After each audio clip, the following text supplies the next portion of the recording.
본 방송에서 제공하는 투자 정보는 투자 판단에 대한 조언입니다. 방송에서 제공하는 주식의 가치, 가격 상승 및 하락에 대해서는 방송사에서 보장하지 않습니다. 실시간 정보 브리핑입니다. 첫 번째 소식입니다. 정부가 2025년까지 반도체 산업에 총 8조 8천억 원을 지원하겠다고 밝혔습니다. 인프라 지원에 2조 원이 넘는 국비를 투입하고 산업은행을 통해서 4조 원 이상의 유동성을 공급해 반도체 산업 지원을 두텁게 하겠다는 설명입니다. 두 번째 소식입니다. 최근 잦아든 은행권 대출 수요가 이금융권으로 옮겨가는 풍선 효과 조짐이 나타나자 금융당국이 추가 규제 카드를 만지작거리고 있습니다.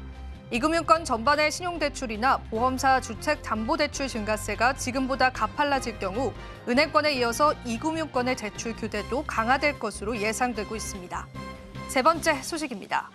한국원자력연구원이 세계 최초로 전고체 배터리의 전해질 결정구조 변화 원인을 규명하고 이를 제어할 방법을 제시했다고 밝혔습니다. 김책임 연구원은 고도 분석 기술을 활용해서 여타 차세대 2차 전지 난제 해결에 최선을 다하겠다며 전고체 배터리 단락 원인의 규명과 이를 제어하는 기술은 배터리 화재와 폭발 방지를 위한 가이드라인을 제시해 줄 것이라고 밝히기도 했습니다. 마지막 소식입니다. 한국무역보험공사는 현대자동차 그룹이 추진하는 조지아주 전기차 공장의 신설 프로젝트에 13억 5천만 달러 규모 수출에 금융을 지원하겠다고 밝혔습니다. 무보의 이번 금융 지원은 세계 최대 자동차 시장 중 하나인 북미 지역에 전기차 생산 거점 건설을 지원한 것으로 우리 기업의 글로벌 시장 경쟁력을 강화하는 데 도움이 될 것으로 기대되고 있습니다.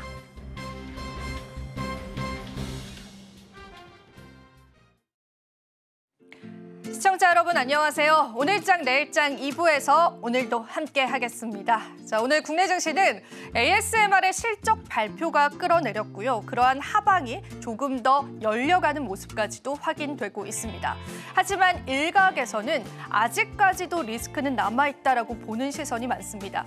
다음 주에 있을 빅테크들의 실적 발표가 반도체주들에 관한 악재가 될 수 있다라고 본 건데요.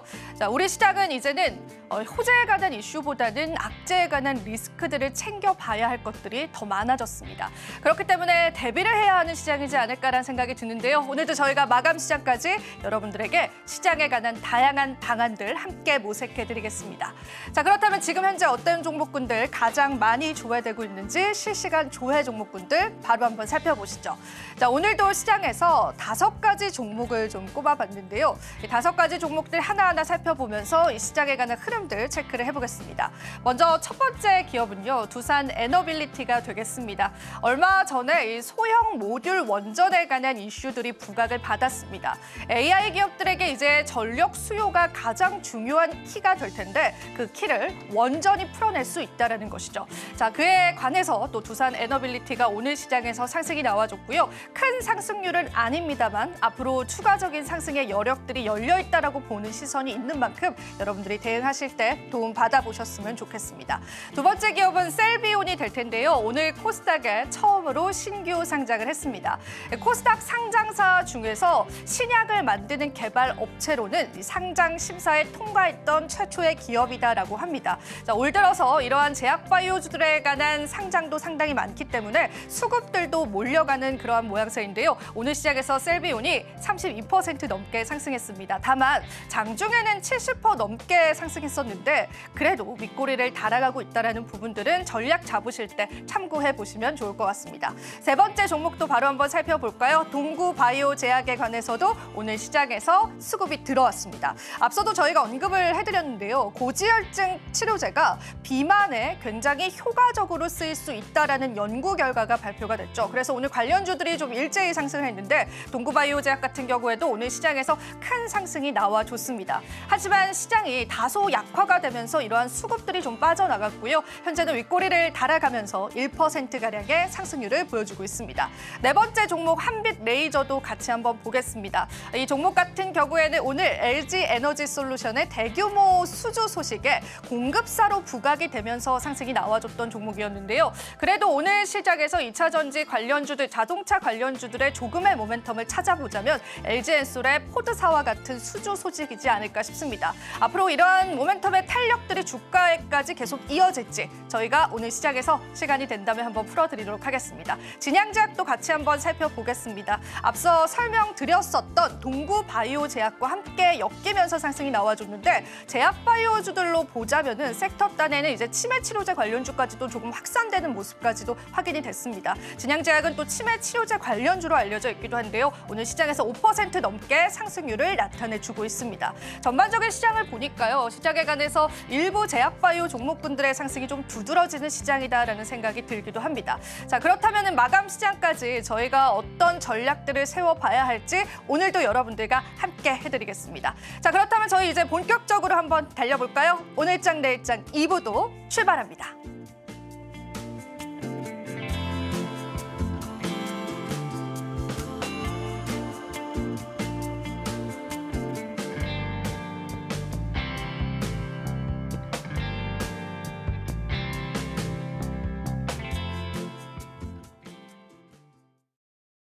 네, 오장 갈수록 탄력을 둔화시키는 국내 시장입니다. 외국인 매수세들도 계속해서 커져가고 있는데요. 저희가 마감 시장까지 여러분들에게 촘촘한 전략들 함께 해드리겠습니다. 오늘도 함께 해주실 분 소개해드릴게요. 이스토리의 정태근 이사님 함께 해주셨습니다. 이사님 반갑습니다. 네, 반갑습니다. 네. 오랜만에 뵙는 느낌인데요. 자, 시장이 이제 또 약세입니다. 어떻게 보시는지 이제 시장에 관한 진단부터 한번 들어보겠습니다. 아유, 가뜩이나 힘도 없는 애 또 한 대 때렸다고 봐야 되겠죠? 아, 그런가요? 계속 맞는 국내 증시네요. 네. 아, 뭔가 어쨌든 구색을 좀 만들어서 반등을 해볼까 하는데 그냥 뭐 글쎄요. 이게 지금 시장이 정말 그냥 간신히 저는 개인적으로 버티고 있다고 보고 있거든요. 네. 근데 ASML 실적이 근데 우리 한번 잘 생각해 보자고요. 언제부터 이렇게 크게 영향을 줬을까? 생각해 보면은 지금 저렇게 영향을 줬던 적이 저는 개인적으로 생각할 때가 없다라고 좀 봐지거든요. 그러다 보니까 그러니까 이 얘기를 왜 제가 꺼내냐면은 참 이게 그런 게 있어요. 사람이 싫을 때 뭘 해도 싫어요. 그러니까 안 좋을 때는 안 좋은 게 계속 반영이 되는 거죠. 근데 반대로 이게 시장이 만약에 지금 뭐 올해 상반기 같은 그런 오늘 올해 4월 달까지 그런 반도체 그런 장세였다. 만약 ASML 실적이 이렇게 나왔다 해서 영향을 받았을까요? 저는 아니라고 보거든요. 그러니까 이게 딱 방금 말씀드린 맞는 것 같아요. 뭐 싫으면 뭘 해도 싫다. 그게 딱 이제 시장 심리 반영이 되는 것 같아요. 오늘 뭐 사료주는 원래 테마가 식었으니까 그렇다 치더라도 반도체 소부장치는 정말 엄청나게 많이 빠지고 있거든요. 아, 맞아요. 네, 이게 아무래도 ASML이 장비다 보니까 또 그런 연결고리 때문에 이런 또 반대 반응이 좀 나오는 것 같아요. 그러니까 지금 반도체 소부장이 딱 그렇잖아요. 최근에 뭐 테크형이라든지 뭐 YC라든지 종목들이 조금씩 회복될 듯 하다가 한번 딱 맞고 뚝 떨어지는 현상이 나오고 있거든요.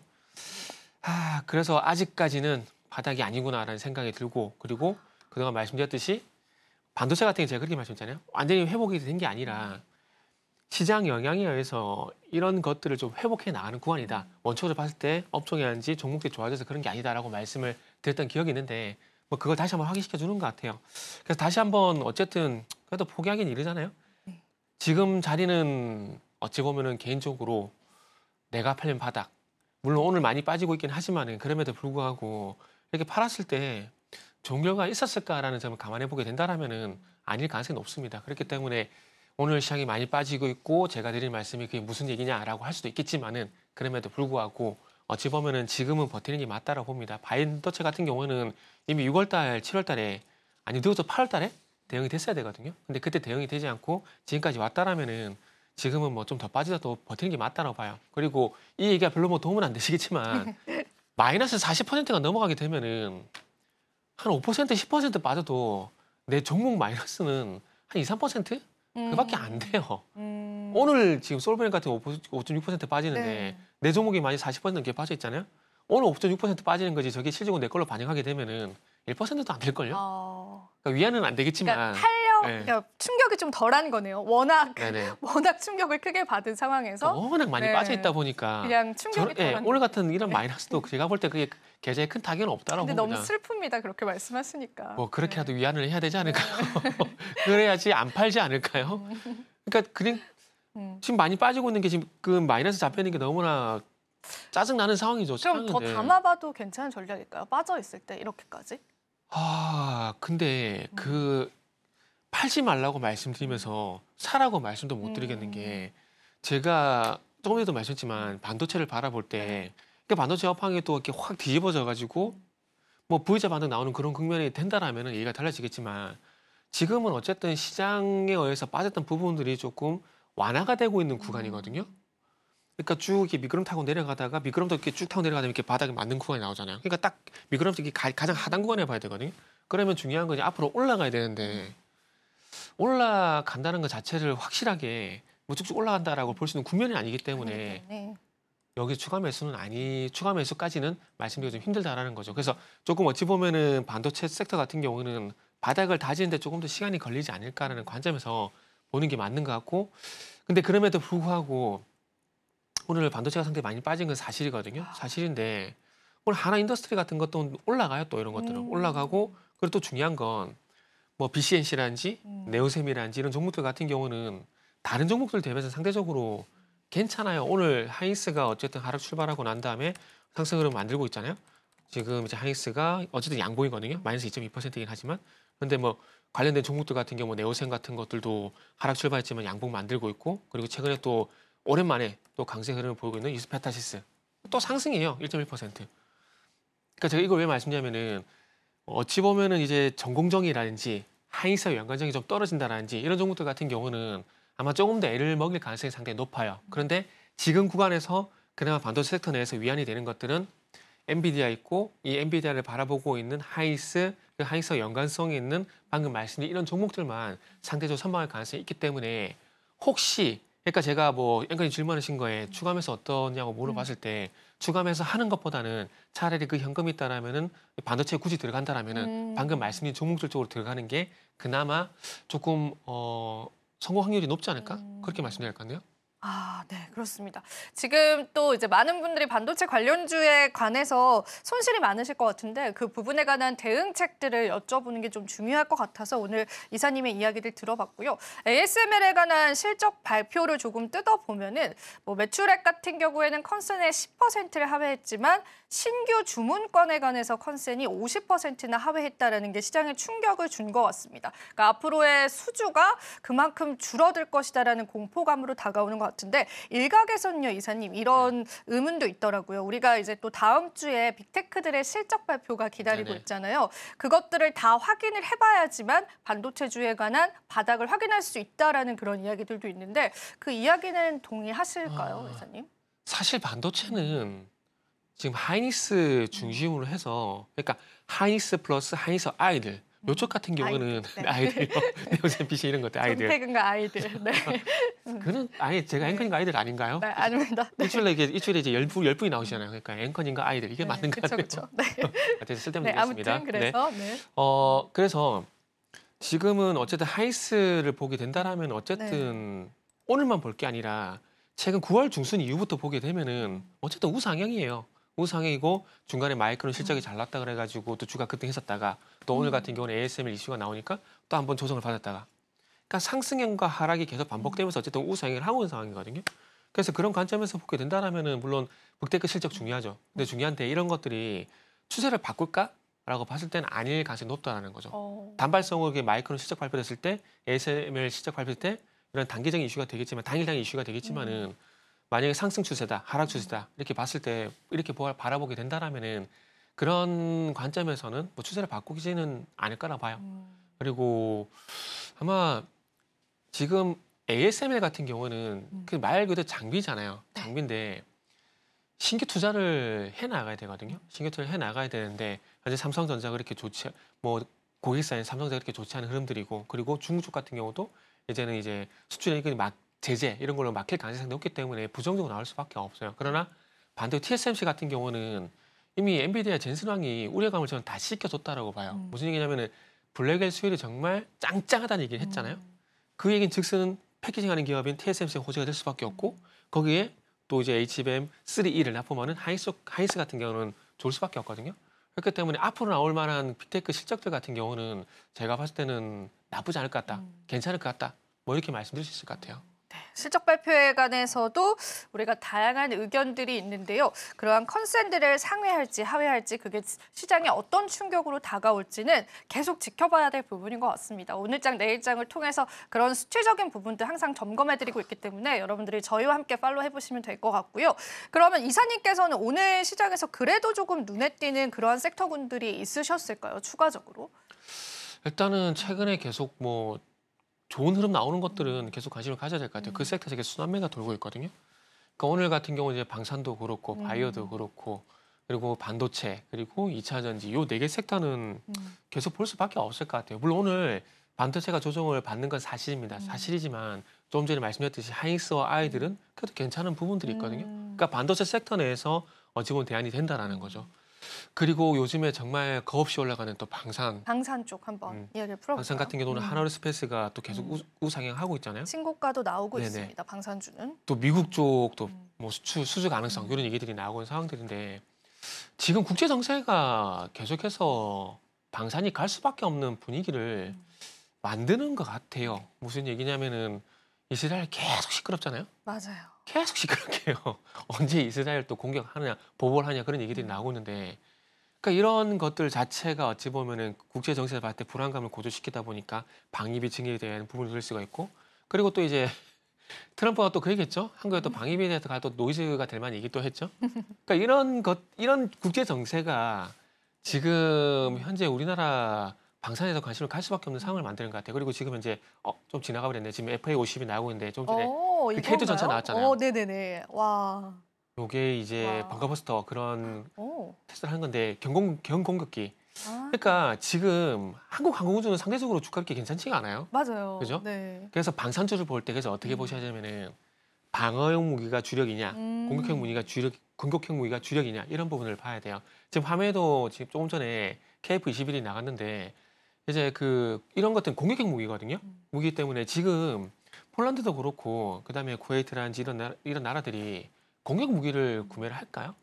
방어 무기를 하겠죠.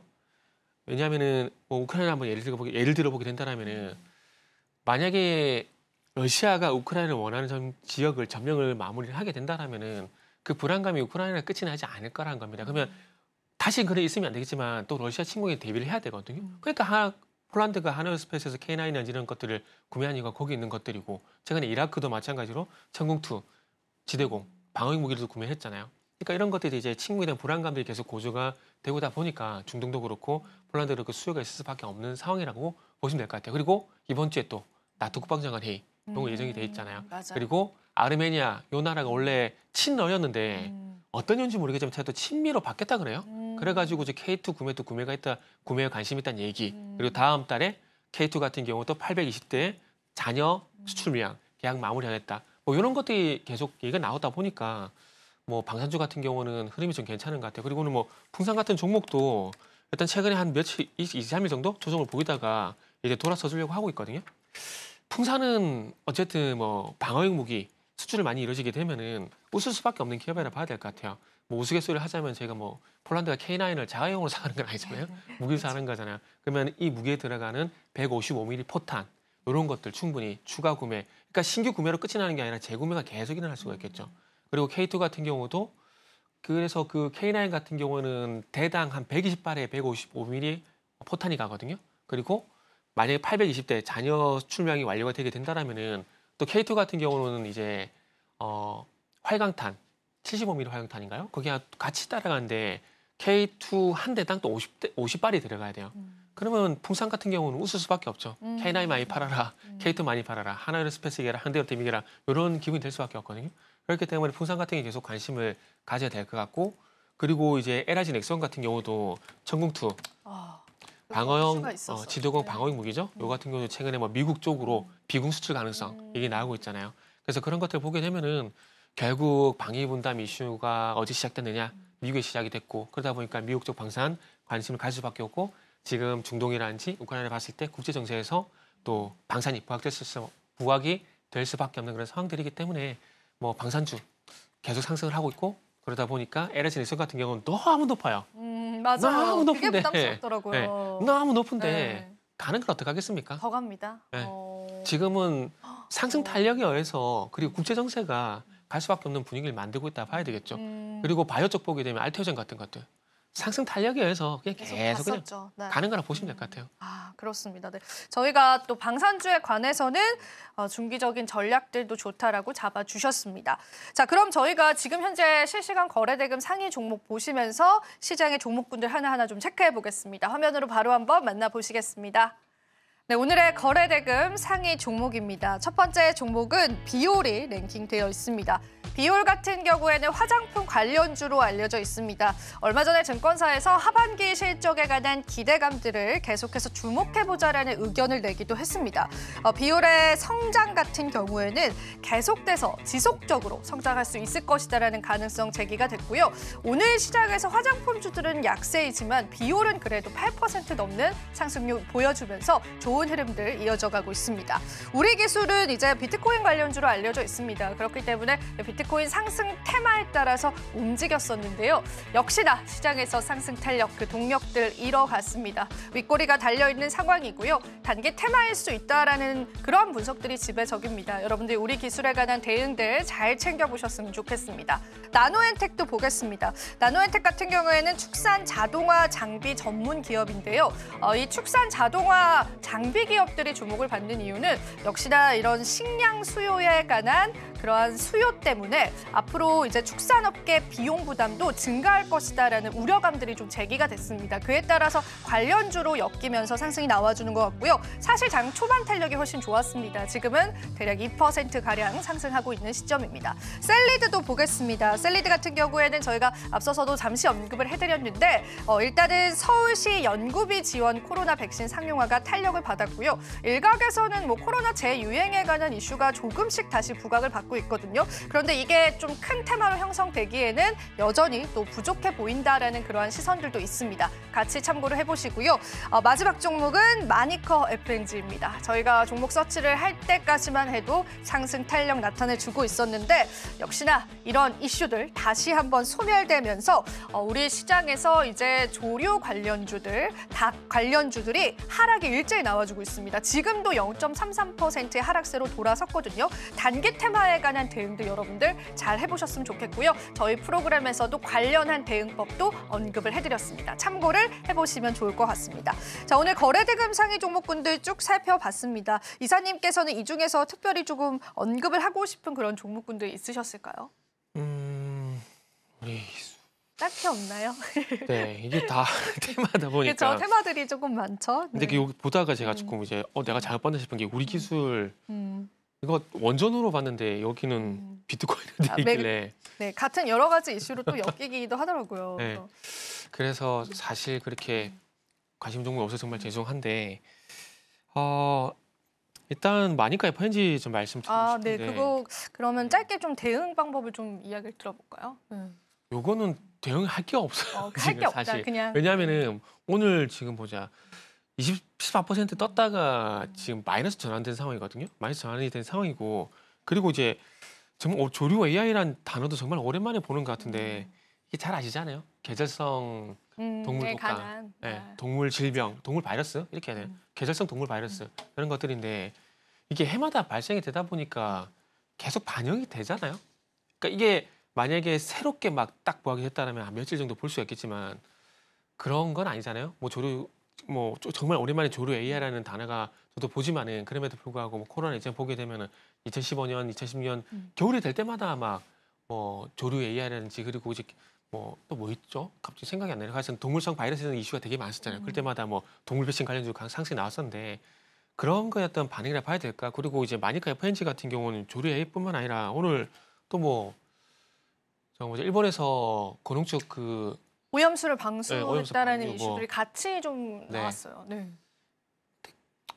그래서 그런 이슈들이 있다 보니까 아마 반응을 좀 하는 것 같아요. 반응을 하는 것 같기 때문에 이런 것들은 테마일 뿐이고 오늘 전반적으로 나노혜택도 그렇고 마니카 FNG, 비올, 우리 기술, 셀리드 다 테마거든요. 그렇기 맞아요. 때문에 테마는 잘 아시잖아요. 초기에 바짝 들어가서 빨리 탈출하고 빨리 막 먹고 나오는 게 맞는 거지. 이런 것들이 길게 갈 그런 건 없는 것 같아요. 그렇기 때문에 거래대금 상위 종목을 보게 되면서 오늘 시장이 그러니까 너무 하락을 하다 보니까 테마 쪽으로 이렇게 수급이 쏠림 현상이 나온 것 같아요. 제가 보기에는.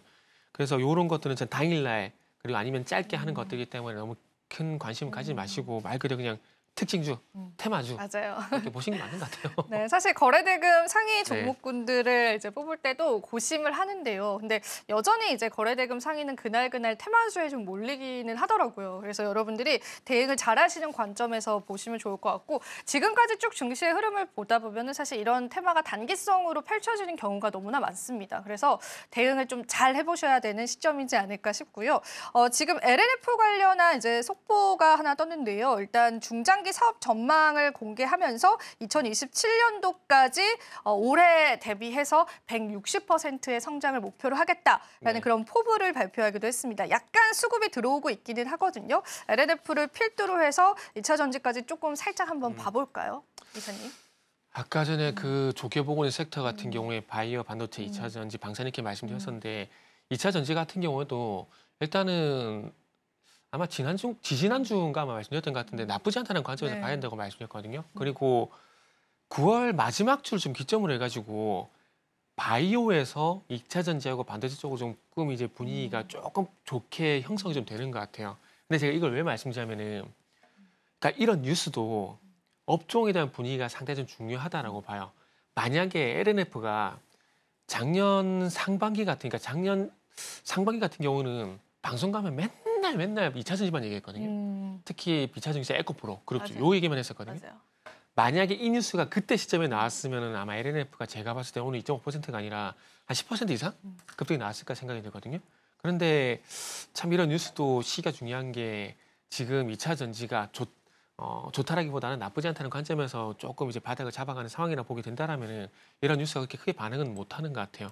그렇기 때문에 일단은 뭐 이런 뉴스가 있었구나라는 정도 보시는 게 일단 맞는 것 같고 그리고 이제 2차 전지도 전체적인 관점에서 보게 된다라면은 업황이 확실히 딱 돌아섰다 이건 아니다. 제가 업황 얘기할 때 항상 말씀드린 게 중국의 탄산수송 가격 동향, 양지 그리고 국내 양극재 수출 단가 이걸 말씀드리잖아요. 근데 이게 아직까지 나아지지가 않고 있거든요. 그래서 그런 관점에서 보게 된다라면은 바닥권에서 어찌 보면은 저가 매수성 수급이 들어오게 되고 그런 것들이 인해 가지고 단기 변동성으로 아직까지는 계속해서 그렇게 대응을 좀 하시는 게 좋을 것 같아요. 오늘 예를 들게 되면 LG엔솔루션, 포드 이제 공급 계약 소식이 공급 계약 있었잖아요. 소식이 예. 있었죠. 그러면서 가는 종목들이 반등이 나오긴 했지만은 또 힘이 좀 빠져버리잖아요.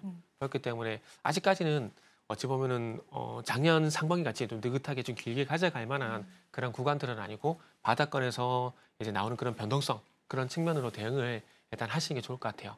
네, 그렇습니다. 저희가 또 2차 전지 관련해서 이사님의 코멘트들 살짝 들어봤는데 많은 또 이야기들이 나오고 있는 게 언제가 바닥일지 모른다라는 거는 좀 통일돼서 일맥상통하는 것 같습니다. 그래서 다양한 수치적인 것들, 특히나 수요적인 부분들 확인하고 2차 전지주들은 대응을 해보시는 게 좋지 않을까 그런 생각이 드는 시점인 것 같습니다. 자, 그럼 저희가 또 시장에서 또 여러 가지 섹터군들을 좀 주목을 해볼 수가 있을 텐데 이사님께서는 오늘 그래도 이제 제약바이오 주 중에서도 비만 치료제 관련해서는 많은 말씀을 해주셨잖아요. 그런데 오늘 또 고지혈증 치료제가 뭐 비만에 효과가 있다 이런 소식들 때문에 관련주들이 좀 튀어오른 느낌도 보여지긴 하는데 이쪽 섹터 계속 봐도 괜찮을까요, 이사님? 바이오는 일단은 계속 봐도 됩니다. 계속 봐도 되고 네. 지금은 상승 추세를 그렇게 의심할 필요는 없을 것 없고, 같아요. 네. 왜냐하면 계속 가고 있는데 굳이 거기에서 부정적인 부분을 볼 필요는 없잖아요. 블루엠팩도 많이 말씀해 주셨잖아요. 네, 그렇죠. 그래서 바이오는 그렇게 보고 있고 그 이제 비만 치료제 관련돼서는 이제는 조금 이제 보내줘야 되지 않을까 이제는 생각이 보내줘야 들어요. 네. 된다. 네. 왜냐하면은 이제는 중요한 건 숫자가 눈에 보여야 되거든요. 네. 그동안 어쨌든 지난달부터 이제 그러니까 7월 달부터죠. 이제 상반기에서 하반기로 넘어가게 되면서 7월 달부터 바이오가 쭉 강세를 보이게 되면서 이제 바이오는 맛집이라는 표현을 했었잖아요. 그러면서 비만 치료제 말씀드렸는데 비만 치료제 강세를 보였던 건 결국에는 비만 치료제 시장이 커질 것이다. 거기다 플러스 해가지고 위고비가 국내 상륙 이슈 이런 것도 있었거든요. 그래서 비만 치료제는 나올 만한 이슈는 다 나왔다라고 봐요. 지금 예약이 폭증하고 있다는 얘기가 나오고 있는데 아마 비만 치료제가 뉴스가 선반영되면서 좀 식었어야 정상인데 예약 폭증 얘기가 나오게 되면서 다시 한 번 더 살려주는 것 같아요. 근데 그런 게 있음에도 불구하고 다시 말씀드리지만은 비만 치료제 같은 경우는 시장이 커질 거란 기대감들 그리고 국내에 상륙할 것이라는 그런 이슈 이런 것들이 일정 부분 반영됐다는 걸 부정을 할 수는 없습니다. 그렇게 된다면 이 상승 탄력이 지속이 되려면은 숫자라는 측면, 그러니까 국내 비만 치료가 들어왔고 이런 것들이 초반에 상당히 많이 팔리고 있다는 어떤 매출 수치 이런 것들이 잡히게 된다라면 얘기가 달라지겠지만 아직까지 그런 거는 기대가 이제는 좀 보내주자. 네, 그게 쉽지 않거든요. 그렇기 때문에 그런 것들이 반영되기 전까지는 어떤 시간이 걸릴 것 같고 반영이 또 될 때 과연 또 시장에서 올해 7월달, 8월달, 9월달에 그랬던 것처럼 또 관심을 가질까? 이건 다른 문제거든요. 그렇기 때문에 지금은 이슈에 사서 뉴스에 팔아라 이런 관점에서 일단 보시는 게 좋지 않을까 생각이 들고 그 속에서 뭐 좀 전에 말씀드린 알테오젠이라든지 한올바이오파마라든지 ABL 바이오 이런 것들 보게 되면은 여전히 계속 상승 추세예요. 네. 그래서 그런 것들 조정 나올 때 일단 접근해 보는 게 좋지 않을까 생각이 들고 알테오젠, ABL 바이오, 한올바이오파마 이런 것들의 공통점이 뭐냐면은 결국 미국 쪽에 이슈가 있는 종목들. 그러니까 알테오젠 같은 경우 머크사하고 이슈가 좀 있잖아요. 그래서 그런 부분들도 있고 그리고 뭐 이제 컨닝을 좀 하자면은 이제 한올바이오파 같은 경우는 미국 쪽에 또 기술 이전 이슈가 있잖아요. 그래서 그런 것들인데 그러니까 방금 말씀드렸듯이 ABL 바이오, 알테오젠 이런 것들 최근에 계속해서 끊임없이 가는 것들은 결국 미국 쪽 이슈가 있는 것들이 한 공통점이 있거든요. 그래서 그런 것들 공통점이 있는 그런 종목들 중심으로 해서 조정 시 매수 하시는 게 좋지 않을까라고 말씀드릴 수 있을 것 같아요. 그리고 한올바이오파마 네. 이것도요.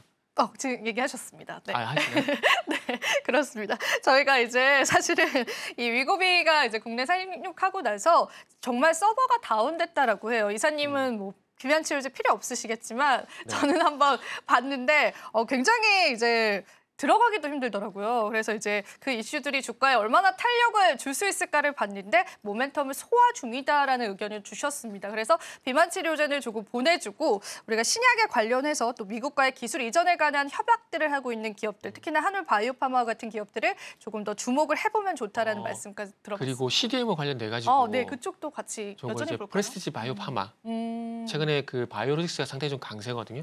그래서 아마 위치적으로 조금 부담되는 분들은 프레스티지 바이오파마 같은 종목들도 대안이 될 수가 있기 때문에 한번 관심 가져보시면 될 것 같아요. 지금 시장이 정말 지금 가는 놈만 가는 장세잖아요. 너무 그래요. 네. 네. 그러다 보니까 가는 놈만 가는 섹터에서 고를 수밖에 없거든요. 그래서 그 속에서 막 잘 가는 종목들도 있지만은 위치적으로 좀 낮지만은 그래도 앞으로 조금 차트가 좋아질 만한 예비 후보군들 보게 되면은 방금 말씀드린 이런 것들도 좀 대안이 될 수 있을 것 같아요. 근데 가는 놈만 가는데 가는 놈을 잡기가 힘들더라고요. 그래서 이게 정말 힘듭니다, 시장이. 대응이 너무 힘듭니다. 이게 저도 마찬가지로 그런 케이스인데 잘 가는 게 보여요. 보이긴 합니다. 근데 하지만 네. 조정을 기다려요. 오지 않는 조정을 그렇게 오지 기다려요. 않는 조정을 기다리다 놓치는 경우들이 너무 많아서 그죠. 참. 그래서 그런 겁니다. 그래서 저희가 돈을 못 버는 것 같습니다. 네. 이게 근데 어쩔 수가 없어요. 왜냐하면은 이거는 앵커님이나 저나 저도 마찬가지거든요. 저도 대부분 많은 사람 다 마찬가지인데 내가 주식에서 돈을 벌려고 했을 때 가장 좋은 방법은 미래 신문을 보는 거거든요. 근데 그게 안 되잖아요. 그렇기 때문에 알 수가 없어요, 아무도. 근데 그런 상황들 속에서 시장도 마찬가지지만 종목 것들 같은 경우에는 이게 음모론적인 관점에서 보게 되면은 누군가는 이 종목을 움직이는 애들 분명히 있을 거거든요. 그 사람들만 이게 어디까지 가고 어떻게 조정하는지 그 설계하고 알지. 우리는 아무도 몰라요. 알 수 없습니다. 그죠? 그걸 모르기 때문에 그걸 못하는 거라고 생각을 하셔도 됩니다.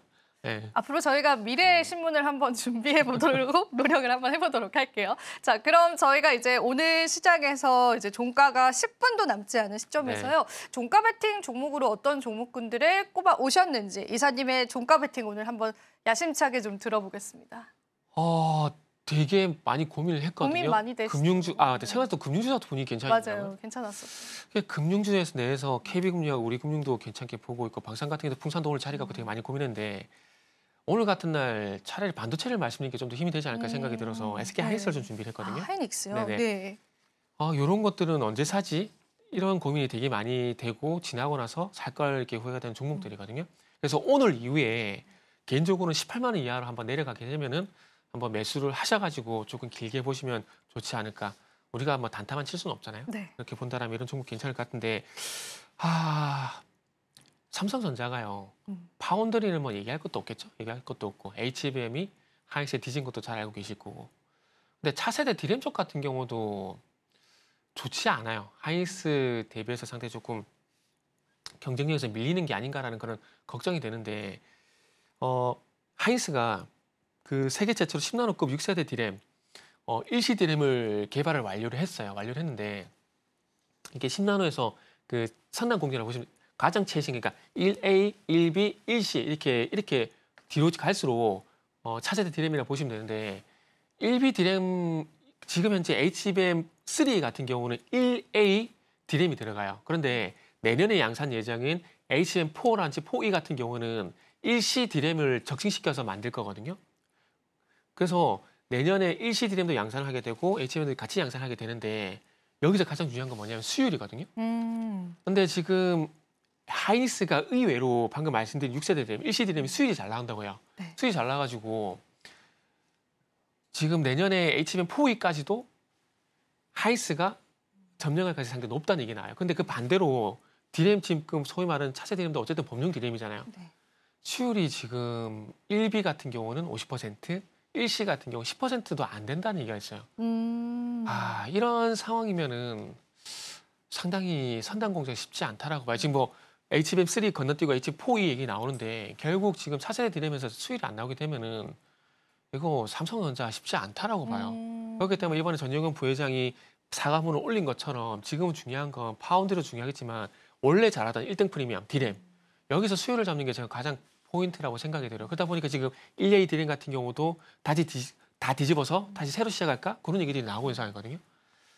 그래서 지금 그래서 반도체 같은 경우는 어쩔 수 없이 삼성전자보다는 하이닉스를 볼 수밖에 없고 주가 이렇게 차이가 나는 게 그런 연유라 보시면 될 것 같아요. 그래서 어쨌든 내년에 양산하는 HBM4 같은 경우도 하이닉스가 이런 연유에서 주도할 가능성이 상당히 높기 때문에 하이닉스를 좋게 말씀드릴 수밖에 없는 부분들이고 그리고 이번 3분기 실적 거의 뭐 하이닉스가 뒤집었다 봐야 되겠죠, 반도체는.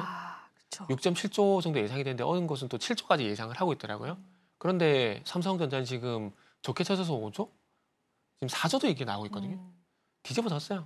뒤집어졌기 때문에 하이닉스 좋게 볼 수밖에 없는 부분들이고 그리고 CXL 같은 경우도 결국 디램으로 하는 거잖아요. 요것도 지금 모듈 인증을 현재 거기서 진행 중인데 거기서 하면 인텔밖에 없거든요. 왜 그냥 인텔을 얘기하는지 모르겠어요. 맞아요. 그죠? 네. 그래서 인텔 쪽으로 진행하고 있는데 지금 디램에 이런 상황이라면은 인텔이 하이닉스 쪽으로 좀 손을 들어주지 않을까? 그렇게 되면 너무 최악이 되는 거 아닌가요, 이사님?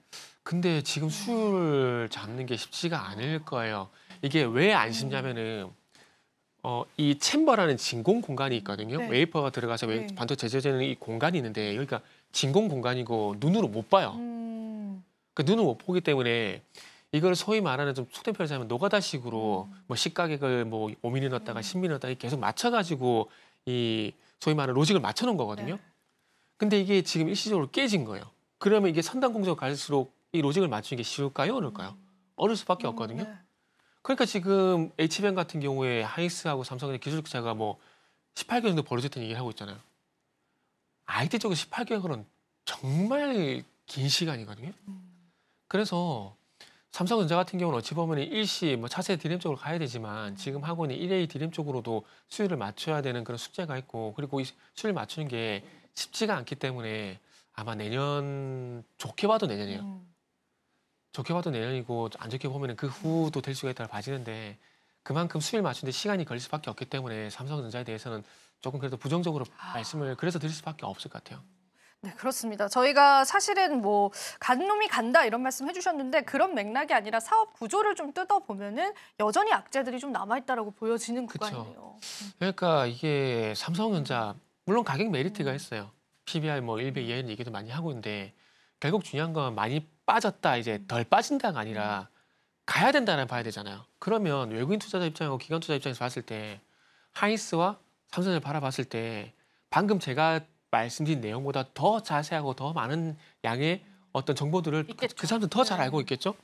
그런 관점에서 봤을 때 하이닉스 선택할 수밖에 없어요. 옛날에는 반도체에서 매수가 들어오게 되면 외국인 순매수 상위에 삼성전자 하이닉스가 이렇게 있었잖아요. 저도 처음 봤어요. 순매수 상위 1등에는 하이닉스가 있고 순매수 상위 1등에는 삼성가 있는 거 저도 처음 봤거든요. 계속 그런 기조였습니다. 최근에. 그러니까요. 네. 그러니까 이런 현상이 왜 나올까요? 그러니까 방금 말씀드린 그런 연유 때문에 이런 반수급 현상이 나온다라는 거죠. 네, 그렇습니다. 저희가 오늘 또 종가 배팅으로 SK 하이닉스에 관한 이야기들 자세히 한번 들어봤습니다. 오늘도 도움 말씀 주신 이사님께 감사 인사 드려볼게요. 이사님 고맙습니다. 네, 감사합니다.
네, 우리 양시장 부진할 거다 예상은 했었는데 역시나 부진한 모습이었죠.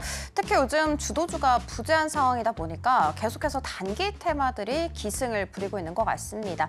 오늘 우리 시장 정확히 어떻게 마감이 됐을까요? 네, 그러한 단기 테마들마저도 수급이 이탈되는 모습이 포착이 됐습니다. 자, 이제는 테마단에 관한 힘도 좀 약해진 시장이었는데요. 역시나 외국인들의 매도세들이 좀 지속되면서 시장은 하락 마감하는 모습도 확인이 됐습니다. 코스피 코스닥 일제히 하락했고요. 장 막판 들어서 하락폭이 조금 더 커져가는 시장이었다라고 보시면 되겠습니다. 자, 업종단으로 한번 들어가 보겠습니다. 오늘 그래도 코스피 시장에서 상승이 나왔던 업종들이 있었는데요. 하나하나 체크해 보겠습니다. 음식료 업품들이 오늘 시장에서 상승이 나왔는데 개별적인 이슈가 있었습니다. 일단은 일본의 오염수 방수에 관한 이슈들도 부각이 됐었고 조류 인플루엔자에 관한 조기 발견에 관한 이슈들도 있었는데요. 역시나 테마단의 성격을 좀 가지고 있다라고 보셔도 되겠습니다. 일제히 또 윗꼬리를 달아가는 모습인데 그래도 시장에서는 상승불로 마감했던 종목군들도 있었습니다. 동원 F&B 같은 경우에도 5% 넘게 상승을 했고요. 빙그레와 대양제당과 같은 종목군들도 상승이 나왔습니다. 하지만 탄력들은 굉장히 둔화되는 시장이었다라고 보여지고요. 앞서 말씀드린 것처럼 이러한 테마에 관한 수급 지속성도 부족했었던, 굉장히 부진했었던 우리 시장을 대변해 주는 것 같습니다. 대상우 같은 경우에도 1%가량의 상승세로 마감 지었습니다.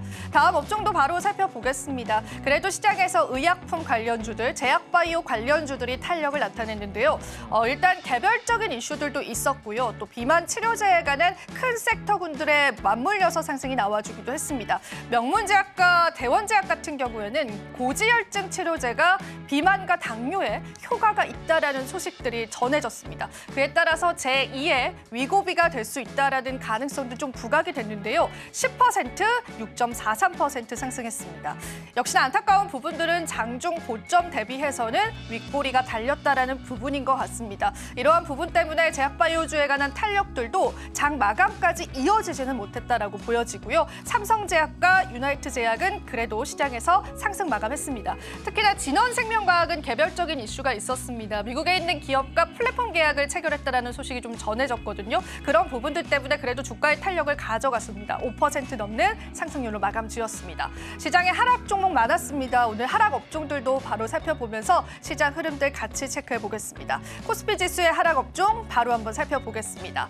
자, 오늘 종이목재 하락률들 상위에 랭킹되어 있습니다. 그도 그럴 것이 한강 기적이 이제는 어느 정도 소강되면서 시장에서 출판 관련주들, 종이 목재 관련주들도 하락이 나와줬습니다. 한국재지와 대형 포장도 우리가 한강 문학상에 관해서 언급을 드리면서 많이 언급했던 종목인데요. 오늘 시장에서 이거래 연속 빠져갔습니다. 한국재지 6.20% 하락 마감했고요. 대형 포장도 3% 넘는 하락세로 마감 지었습니다. 한창재지와 같은 재지 종목들, 그리고 무림페어와 같은 재지 종목군들도 일제히 하락했다라고 보시면 되겠습니다. 다음 하락 업종들도 살펴보시면서 우리 코스피 시장 계속 한번 살펴보도록 하죠. 화학 업종들 하락했는데요. 2차 전지 관련주들도 시장에 있었었고 또 좋은 수주 소식이 있었는데도 주가의 탄력을 가져가지 못했던 종목군들도 좀 눈에 띕니다. 율촌화학과 하나솔루션도 오늘 시장에서 하락이 나왔고 신재생 관련해서도 트럼프 후보가 우세하다라는 소식이 나오자 이제 해리슨 관련주들도 시장에서 하락이 나왔던 모습이었는데요. 하나솔루션이 4% 넘는 하락세로 마감 짓기도 했습니다. SK이노베이션 같은 경우에는 최근에 합작법인 설립에 관한 이슈가 좀 있었습니다. 만약에 합작법인이 설립되게 되면은 아시아 그리고 태평양 최대의 에너지 기업이 탄생을 하는 건데요. 이런 일정의 모멘텀이 있음에도 불구하고요. 오늘 시장에서는 그 탄력을 가져가지는 못했습니다. APR 같은 경우에도 미용기기, 의료기기 수출에 관한 호조도 예상이 됐지만 오늘 시장에 역시 수급 딸리면서 3.73%로 마감 지은 모습까지도 확인이 됐습니다. 자, 코스피 지수에 관한 흐름들 저희와 함께 살펴보셨고요. 코스닥 시장도 어떻게 마감 지었는지 바로 한번 체크해 보겠습니다. 네, 오늘 코스닥은 조금 더 지지부진한 모습이 아니었나라는 생각이 들더라고요. 제가 시가총액 1위부터 18위까지 쭉 살펴봤더니 다 파란불을 켜내고 있는 상황이더라고요. 그러면 19위는 뭘까 궁금할 텐데요. 바로 펩트론이었습니다. 업종 통해서 하나씩 조금 더 자세하게 살펴보도록 하겠습니다. 제약바이오 같은 경우에는 사실 시가총액 상위 단이 좀 지지부진했습니다. 그럼에도 불구하고 엉덩이가 조금 가벼운 종목들은 끝까지 날아오르는 모습 이어가는 상황이었는데요. 고지혈증 치료제가 다른 데에 또 효과가 있다라는 이야기 전해지게 되면서 이렇게 한국파마가 상한가 안착 후에 장을 마감할 수가 있었습니다. 그 외에도 비만 치료제 임상 2상을 완료했다라는 소식, 이런 개별 호재들이 있는 종목들이 큰 폭으로 움직임 보여줬습니다만 비만 치료제 쪽에서 희비가 엇갈리고 있다는 것은 다시금 만들어 드리도록 하겠습니다. 반면에 펩트론 같은 경우에는 이렇게 25% 가깝게 불기둥 뿜어냈지만 오늘 안타깝게도 블루엠텍은 약세로 마감이 됐습니다. 자, 그리고 다음 업종 하나 살펴보도록 하겠습니다. 의료 정밀 기기 쪽이고요. 하이로닉 같은 경우에는 제가 볼 때만 하더라도 거의 27% 넘게 고공행진을 했거든요. 그런데 이렇게 시세를 다 반납한 상황입니다. 일단 어떤 호재가 있었는지 들려드리자면 국내 연구진이 치매를 치료하는 새로운 방법을 찾아낼 가능성이 굉장히 농후한 상황이라고 합니다. 그리고 그 방법은요, 초음파를 이용하는 것인데 이 초음파 에너지를 이용을 해서 제품을 만들어낸 이력이 있는 하이로닉과 같은 종목이 크게 주목을 받았고요. 오늘 비율에 대해서도 또 말씀을 드려야 될 것 같습니다. 증권가에서 미용과 관련된 종목들이 그래도 우상향 그래프를 그릴 수 있을 것이다 라고 긍정의 리포트를 내놨습니다. 왜냐 살펴봤더니 2000년대만 하더라도 사실 화장품이 미용 산업의 대표였거든요. 그런데 이제는 조금 더 확장이 돼서 화장품과 더불어서 보톡스, 필러까지 이렇게 점차적으로 나아가고 있는 상황이기 때문이었죠. 비율뿐만이 아니라 사실 휴젤이라든지 클래시스까지 원래는 빨간불을 켜냈지만 이렇게 비율 정도만 빨간불을 켜낸 채 장을 마감할 수 있었습니다. 자, 그리고 다음 업종 살펴보도록 하겠습니다. 이번에는 하락으로 한번 들고 와봤습니다. 음식료, 담배라고 보이지만 사실상 어제 급등세가 나왔던 사료 관련 종목이죠. 러브 전쟁발 이슈였는데 오늘 잠시지만 이쪽으로 쏠렸던 수급이 다 어디로 갔냐 살펴봤더니 육계 관련주 그리고 감염병 관련 종목이었습니다. 육계는 꾸준히 살펴드렸었고요. 이 감염병 같은 경우에는 올해 위험한 감염병이 무려 17가지가 발생했다라는 이야기 흘러나오면서 랩지노믹스와 같은 종목이 큰 폭으로 상승세 그린 채 장을 마감했습니다. 뿐만이 아니라 사실 개별 호재까지 함께 있었습니다. 미국의 IMD라는 곳을 인수를 하게 되는데요. 이 IMD 살펴봤더니 다양한 암 진단 포트폴리오를 확보하고 있는 기업인 것으로 알려졌습니다. 자, 그리고 마지막 업종 살펴보도록 하겠습니다. 이 마지막은 바로 기계 장비 쪽이고요. 역시나 하락입니다. 보이시는 것처럼 대부분 반도체인 것을 알아갈 수가 있습니다. ASML발뿐만이 아니라 미국 정부발 이슈까지 한 팩에 받아가면서 오늘 반도체가 전반적으로 흔들리는 모습 가져갔는데요. 여기에는 없지만 리노공업이라든지 HPSP와 같은 종목들이 3% 이상의 내림세를 보이기도 했습니다. 그럼에도 불구하고 한화 인더스트리얼 솔루션즈라는 최근에 재상장을 한 종목은 불티나게 급등세를 보여주고 있더라고요.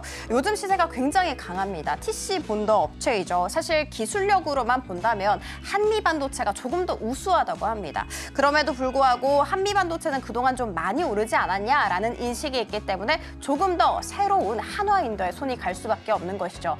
사실 우리는 한미반도체를 통해서 TC 본더가 얼마나 핵심 요소인지 잘 알아가지 않았습니까? 한화인더 조금 더 상승세 보일 수 있을지 기대감 모아지고 있습니다. TSMC 실적 대기하고 있으니까요. 이것까지 함께 하시기 바라겠습니다. 네, 이렇게 해서 오늘 시장 마감 지어보겠습니다. 오늘은 조금은 암울했던 시장이었는데요. 내일 시장은 보다 활짝 웃기를 바라면서 오늘은 여기서 물러가겠습니다. 자, 마지막으로 저희 방송에서 제공해드리는 정보는요. 투자 판단에 대한 조언일 뿐입니다. 가치 판단과 상승 하락 보장하고 있진 않다는 점 다시 한번 유의 부탁드립니다. 저희는 이만 물러가 보도록 하겠습니다. 오늘 시장도 고생 많으셨습니다.